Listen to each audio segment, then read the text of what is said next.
She was rejected on a Christmas blind date until a little girl asked, "Can you be my new mom?" Snow fell thick and quiet on the streets of Boston that Christmas Eve. Twinkling lights wrapped around lampposts, and carols drifted from open shop doors. Inside Green Lantern Bistro, warmth pulsed like a heartbeat. The restaurant was packed. Families filled every table. Children laughed between mouthfuls of pasta, and couples clinked glasses in soft candlelight. Laya Hart stood just inside the door, brushing a few snowflakes from her coat. Her emerald green dress, chosen carefully for the night, hugged her figure gently, the color making her blue eyes stand out. Her hair fell in soft blonde waves down her shoulders, slightly damp from the snow, and a touch of hope still clung to her smile as the hostess guided her to table 9. It was her first blind date in over a year. Her best friend, Rachel, had been persistent. "You never know, Laya. He's a decent guy, smart, single, at least meet him." So she had said yes. For a while, she sat alone, trying not to look at the time. The table was beautiful. Linen cloth, a small flickering candle, and a silver holder, and 2 polished wine glasses waiting to be filled. Laya checked her phone once, then again. The server came by and offered water. She smiled politely, waved it away. He was only 15 minutes late, then 20, then 35. At minute 40, Evan arrived. He was tall and well-dressed, but the moment he saw her, he sighed an audible, disappointed breath. His eyes swept over her in a way that made her stomach tighten. He sat across from her with a slouch, didn't apologize, didn't offer an excuse. "So," he said, barely glancing at the menu, "you're Rachel's friend?" Laya nodded, smiling nervously. "Yes, and you must be—" "I'm Evan." He cut in, pulling out his phone to glance at a message. "Look, I'll be honest. I came because my mom won't stop setting me up. She wants grandkids. I'm not really looking, especially not for someone more." He paused, waving a vague hand at her. "Assertive than me. I don't do well with that. And you kind of give off that vibe." Laya's smile cracked, then disappeared altogether. "I like softer types," he added with a shrug. "So, yeah, no hard feelings, right?" He stood before she could respond, brushing non-existent lint from his coat. "Merry Christmas," he said flatly, and walked out without a backward glance. Layla sat frozen, the sounds of holiday joy swelling around her like an ocean rising to drown her. She placed her trembling hand on the edge of her dress, smoothing the fabric over her lap, as if that might quiet the shaking. She turned slightly, angling her face toward the wall, away from the nearest table of laughing diners. Her throat tightened. She blinked hard. The candle between the 2 empty wine glasses flickered gently, casting golden light against her glass of water. Its small flame seemed to whisper her loneliness back to her. It was not just about Evan. It was about every dinner date that had ended in awkward silences. Every man who said, "You're great, just not for me." Every hopeful beginning that led nowhere. She had turned down an invitation to spend Christmas Eve with her family for this. For him, for a chance. She told herself it was okay to want love, that being 30 and single wasn't a curse, that someone somewhere would see her. But right now, she felt like the only woman in Boston who had been stood up on Christmas Eve. A breath caught in her chest, sharp and painful. She couldn't stay here. Not one more second. She reached for her coat, but before she could slide from her chair, a tiny voice rose from below the edge of the table. "Excuse me, why are you sad?" Laya looked down, startled. Standing next to her chair was a little girl, no older than 3, with soft brown curls framing her round cheeks. She wore a red velvet dress and clutched a small knitted bear in one hand. Her hazel eyes blinked up at Laya, wide and serious. Laya blinked at her. Stunned, the little girl tilted her head. "Do you need a hug?" she asked softly. And in that moment, something in Laya's chest cracked. Not from pain, but from the softest, most unexpected kind of mercy. Laya stared down at the small figure beside her chair. "Do you need a hug?" The girl asked again, her voice sweet, calm, and terribly sincere. Laya didn't know how to respond. Her heart, already cracked open, softened completely. She managed a shaky smile. That a very kind offer. The girl nodded solemnly. My name is Ruby. I'm 3. She held up 3 fingers. My daddy says hugs help, especially when someone's face looks all droopy. A soft chuckle escaped Laya before she could stop it. She blinked quickly, not trusting herself to speak. A voice came from a few feet away. Calm, low, careful Ruby. Laya turned her head. A man stood near a table, just a few steps behind them. He was tall, easily over 6 feet, with short, dark hair and a strong, gentle presence. His black knit sweater clung to broad shoulders, and his coat, still dusted with snow, was draped over the back of a chair. He wasn't smiling, but his eyes, gray with a hint of storm, were warm. Concerned, he stepped forward slowly, placing one hand over Ruby's small shoulder. I'm so sorry, he said, offering Laya a quiet, respectful nod. Ruby's very friendly. She doesn't really understand personal boundaries yet. Laya started, her voice catching again. She's wonderful. The man's expression softened. I'm Adrian. Adrian Hale.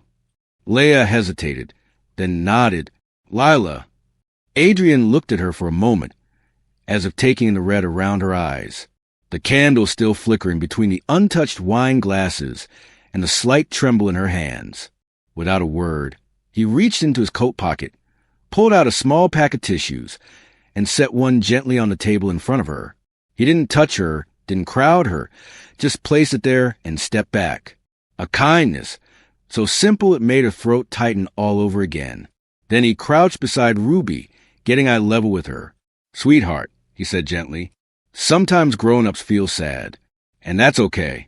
But when someone's sad, we have to be extra kind and very gentle with them. Can you remember that? Ruby nodded slowly. I was being gentle. I didn't jump on her. Adrian bit back a smile. You were very gentle. Ruby turned back to Laya, her little brow furrowed in concentration. Then, as if coming to a grand decision, she reached forward and placed one small hand on Laya's. Do you want to eat with us? She asked brightly. My dad makes really good chicken. Well, not makes. He calls and they bring it. But it tastes like he made it. Adrian's mouth opened, then closed again. He looked almost stunned. Ruby, he began, but Laya was already laughing. The laugh caught her off guard, full and real, warming her face for the first time all night. She's persuasive, she said softly, glancing at Adrian. He rubbed the back of his neck, visibly embarrassed. I promise, she doesn't usually invite strangers to dinner. Not since last Thanksgiving. Ruby tugged at his sleeve. She's not a stranger. She's Laya. Adrian looked from Ruby to Ela, hesitating. If you don't mind, we'd be happy to have you join us. No pressure, of course. Laya glanced down at Ruby's hopeful face, those wide hazel eyes still locked onto hers. There was no agenda in them, no judgment, just pure, open-hearted kindness. And in that moment, Laya felt something shift. No one had ever chosen her like this before. Not first, not so instinctively, not so simply. She looked at Adrian and then back at Ruby. I like that, she said softly. I like that very much. Ruby beamed and reached for her hand again. Adrian's shoulders relaxed. And for the first time that night, Laya felt warm for more than just the restaurant's candlelight. This was not how she imagined her Christmas Eve. But maybe, just maybe, it was how it was meant to be. The host led them to a quieter corner of the restaurant, where a small round table was tucked beneath a frosted window. Ruby immediately climbed into the center seat and patted the chairs on either side of her. You sit here, she said to Laya, and you sit here to Adrian. We're like a sandwich. Adrian raised an amused brow, pulling out Laya's chair before settling into his own. Ruby placed her bear on the table like a fourth guest and began chatting the moment they were seated. There's a cat that lives on our street. She began, swinging her legs. He's orange and grumpy and stole my cheese once. I named him Pudding, but Dad calls him Menace. Also, snow tastes different when you catch it with your tongue. And guess what? I saw Santa today. Yayla laughed, really laughed for the first time that night. She glanced at Adrian and saw a faint smile playing on his lips as he gently unfolded a napkin and laid it across Ruby's lap. Small bites, please, he said, slicing Ruby's grilled chicken into neat pieces. He reached for another napkin and laid it carefully over Laya's lap. 2. In case the snow followed you in, he said softly, almost shyly. A waiter appeared with their drinks. Adrian passed a steaming cup of tea to Laya, without a word, as if it had been natural, expected, her hands wrapped around the warmth, and she looked at him, really looked. This wasn't just a man playing father. This was a man who had fully become one. Ruby munched on a fry, then turned to Laya with her mouth full. Do you know what I really want for Christmas? Laya smiled. What's that? A mommy, Ruby said brightly. Can you be mine? The question dropped into the space between them like a pebble in still water. Adrian froze. Laya blinked, stunned. Even Ruby seemed to realize something had shifted. She looked up at her father, then back at Laya, waiting. Laya cleared her throat, reaching gently to tuck a strand of hair behind Ruby's ear. I don't know, sweet girl, she said carefully, but you're so wonderful. I think anyone would want to be part of your family. Ruby accepted the answer with a small nod, though her eyes remained hopeful. Adrian let out a slow breath and met Laya's gaze. Apologetic. She doesn't fully understand what would happen, he said, his voice low. She was only one when her mom passed. Sometimes she talks like this, and he trailed off, looking down at his hands. I don't always know how to handle it. There was something in the way he said it. Not just an apology, but a confession, one that carried the weight of being both a parent and a man terrified to open his heart again. Laya gave a gentle nod. You're doing better than you think. He looked up at her then. Really looked, and she felt something stir in her chest. Not romantic yet, but deeply human. Recognition, respect. Ruby, oblivious to the tension, reached for a piece of bread and nibbled it. Laya slid her hand across the table and gently clasped Ruby's small fingers. You're doing okay. 2. You know, she whispered. Ruby turned to Adrian, beaming. Daddy, she's not sad anymore. I did it. I fixed her. Adrian's face softened completely. He looked at his daughter, then at Laya, the woman his daughter had somehow pulled into their lives like a beam of light on the darkest night of the year. And in that one shared glance, something passed between them. No promises, no expectations, just a moment of quiet, mutual understanding, gratitude, connection, and the beginning of something that neither of them had seen coming. Laya squeezed Ruby's hand, her heart full in a way it hadn't been in a very long time. Some meals started with menus and ended with bills. But this one had started with heartbreak and somehow become the beginning of home. The second time they met was quieter. A small coffee shop overlooked the slow-moving Charles River, its windows fogged from the warmth inside and the cold December afternoon outside. Adrian arrived early. Laya was already there. They chose a corner table by the window. No one else was around except a young barista humming a carol softly. Ruby was with Helen for the afternoon. Adrian held his cup in both hands and looked at the water, silent for a long while before he spoke.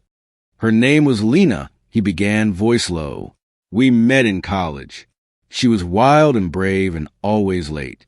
A slight smile tugged at his lips, but it did not reach his eyes. 3 years ago, she was hit by a drunk driver. Just like that, she was gone. No goodbyes. Ruby was still learning how to say mama. Laya said nothing, but her hand curled gently around the ceramic mug in front of her. I did not know how to grieve and be a father at the same time. Adrian continued. So I did the only thing I knew. I built walls around myself, around Ruby, around everything. He finally looked at her. That night at the bistro, when Ruby reached for you, I saw something crack open and it terrified me. There was no theatrics in his voice, no dramatic flair, just honesty, the kind that only comes from pain lived through. Laya met his eyes. You're not the only one afraid of trying again. She looked down at the table. I've never had what you had, she admitted. Most of the men I dated. They saw me as an option, something temporary, like I was never quite enough for the long run. She took a breath. After a while, you start believing it. That maybe you're the problem. That maybe you're not lovable in the way people want. Adrian didn't interrupt. He didn't try to fix her with words. He simply reached forward, not to touch her, but to turn the silver spoon lying on the table toward her. "Look at the reflection," he said softly. The polished metal bent her image just slightly, but her eyes were still hers. Bright, wounded, real. If they couldn't see your worth, they were not the ones who deserved to, he said. Sometimes it's not about changing yourself. Sometimes it's about changing who you give your heart to. The words sank deep. Laya blinked quickly, her throat tight. She turned her face to the window, so he wouldn't see the tear that escaped. Moments later, the bell above the door chimed softly. Helen entered hand in hand with Ruby, who ran straight toward Laya with a squeal. "Miss me?" LLA laughed and opened her arms. "Always." Ruby scrambled into her lap like she belonged there. And maybe in some quiet way, she did. She nestled in warm and safe. And within minutes, her eyelids began to flutter closed. Laya's arms tightened gently around the small bundle. Her cheek rested against Ruby's hair. Adrian watched, something shifting behind his eyes. He had not realized how naturally LLA fit into their life. Not like a replacement, but like a melody they hadn't known was missing from their song. And yet, along with that realization came something else. Fear. He reached out, brushing a stray strand of Ruby's hair from her cheek. "I'm scared," he said suddenly. "Scared of letting myself feel this. Scared that if I let someone in again and lose them, I don't know if I could take it." His voice cracked at the edges, vulnerable in a way Laya had never seen before. She looked up at him, one arm still cradling Ruby, her voice low. "I'm scared, too," she whispered. "But maybe we can be scared and still try." It wasn't a grand promise. It wasn't an easy answer, but it was enough. Outside, the river glistened beneath a fading sky, and inside that quiet coffee shop, something small, delicate, and real began to grow. Not loud or perfect, but honest, something like hope. In the weeks that followed, Laya became a gentle presence in the rhythm of Adrian and Ruby's life. It started with small things. A bedtime story where she did all the voices, witches, wolves, and a grumpy dragon Ruby named after her neighbor's cat. Then came mornings when Laya helped Ruby find a missing sock or tied her ponytail just right. 2 loops and a twist, not too tight. Sometimes Adrian stood in the hallway, coffee in hand, watching Lila lean down to kiss the top of Ruby's head before zipping her coat. They would walk her preschool together, the 3 of them laughing in the crisp air, Ruby skipping between them, swinging their hands. There were no labels, just quiet warmth, a routine that began to feel like home. Adrian, normally guarded, started noticing things. The way Laya tilted her head while listening to Ruby's stories. How calmly she handled tantrums, not with lectures, but gentle presence. How she'd silently place a glass of water beside his laptop during late work nights. She fit, not like a guest, like someone who had always belonged. Then one Saturday, Helen arrived. Adrienne's mother was sharp, elegant, and rarely needed to raise her voice. She came bearing gifts for Ruby, and expectations wrapped just as tightly. Laya greeted her warmly. Helen returned the courtesy, but with watchful eyes.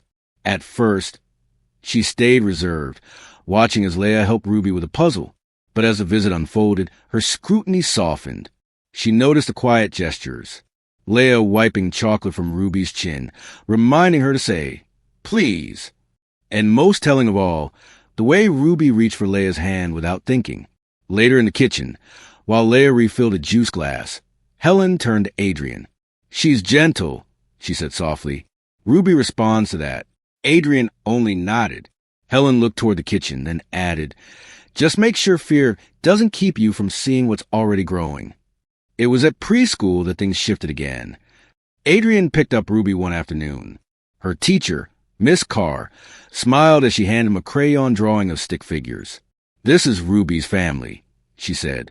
She told the class, "It's her dad, her grandma, Helen." And she flipped the paper. In wobbly letters, it read, "And my new mommy, Laya."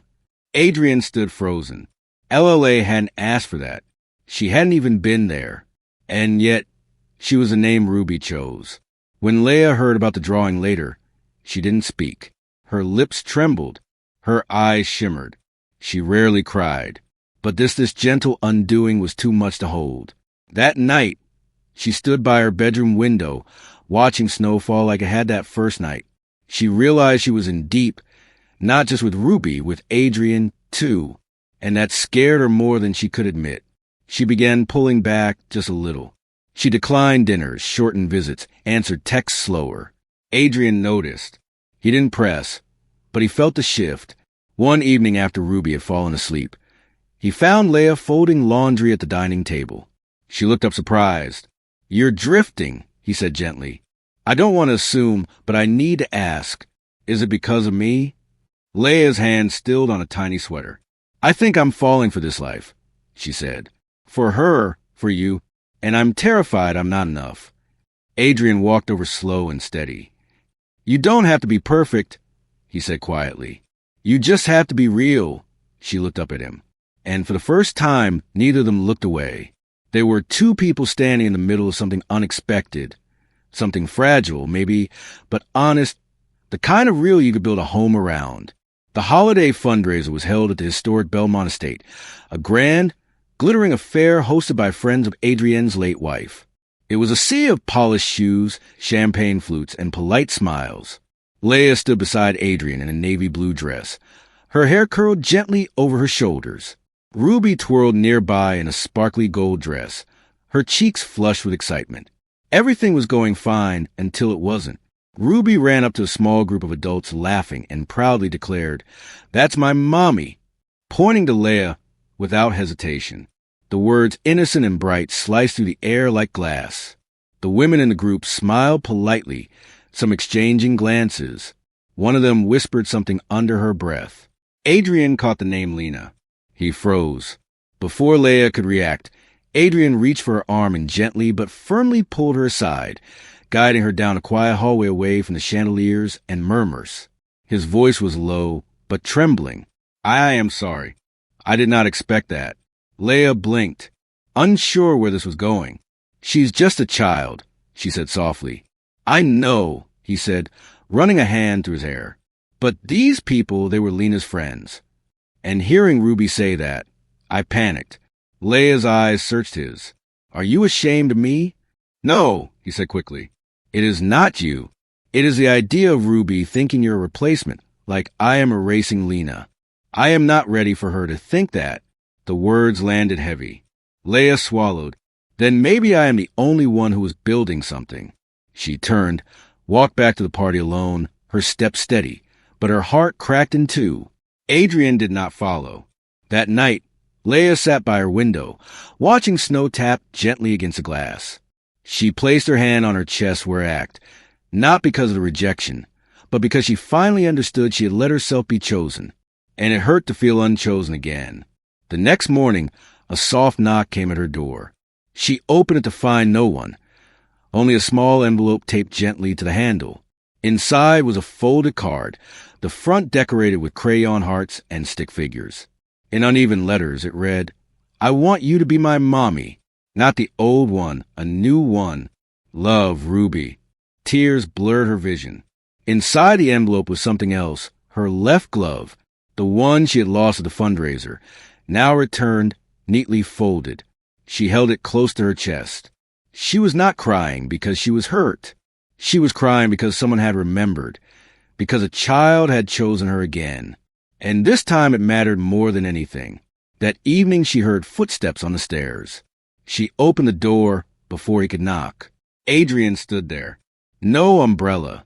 Snow collecting on his dark coat. His hair damp. His eyes unguarded. He took a shaky breath. "I messed up," he said. Laya said nothing. Just let him speak. "I was scared. Scared that by letting Ruby love you that way, I was betraying Lena. Scared that I was moving too fast. Or worse, scared that I was feeling too much." He paused, the words hanging in the cold air. "But the truth is, I choose you, Laya, not to replace anyone, but to build something new together." A tear slipped down her cheek, not because she was sad, but because someone had finally spoken the words her heart had been waiting to hear. She stepped forward and wrapped her arms around him, not as a guest in his life, but as someone who finally belonged. The snow had returned to Boston, quiet and soft like a memory finding its way home. Lights twinkled along the windows of the Green Lantern Bistro, casting a golden hue on the sidewalks outside. Inside, the familiar warmth wrapped around Laya's heart like a blanket as she stepped to the door, her heart drumming gently in her chest. She saw him immediately. Adrian stood near table number 9, the table, the one where she had once sat alone, holding back tears on the flicker of a single candle. Tonight it looked different, not because the table had changed, but because she was no longer alone. "Hi," she said, her voice steady but soft. He smiled, nervous in a way that was oddly charming. "Hi." Layla glanced at the table. 2 play settings, and a third smaller one with a coloring book and a set of crayons neatly arranged.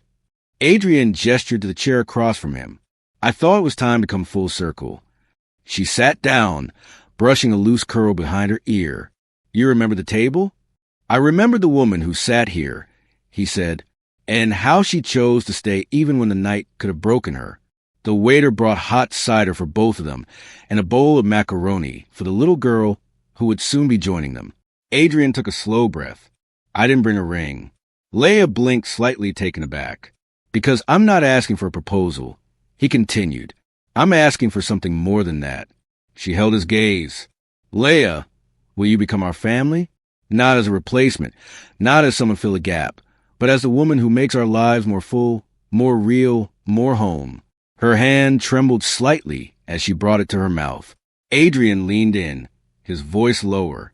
"We are not asking you to forget who you are. We are asking you to bring all of who you are into who we are."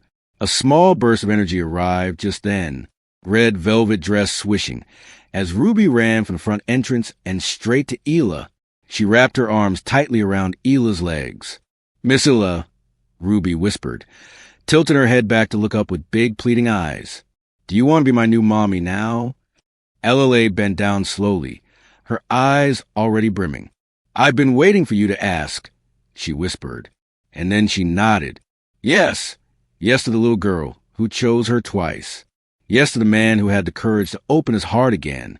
Yes to the family she never thought she would find. Sitting at a table she once thought would mark the loneliest night of her life. As Ruby squealed in delight, hugging her tighter, Adrian reached across the table and gently took Laya's free hand. She looked up at him, and for the first time there was no fear behind her smile. Only peace, only belonging. And just like that, the table that once held sadness now held something sacred. A beginning morning light filtered softly through the kitchen windows, dusting everything with a golden glow. The scent of vanilla and cinnamon hung thick in the air, along with the sound of giggles and clattering spoons. Ruby stood proudly on a step stool, wearing an oversized chef's hat that kept sliding down over her eyes. Batter dotted her cheeks, and her small hands worked diligently to stir the mix in a big green bowl. "Celebration pancakes," she announced, voice full of triumph. "Extra sprinkles today for the party." Adrian leaned against the counter nearby, wearing a plain white t-shirt and a navy apron dusted with flour. His sleeves were rolled up, and his smile was easy, nothing like the button-up CEO the world knew. This was him as he really was. At home across the kitchen, Laya set the table, gently placing a flower in a small glass vase.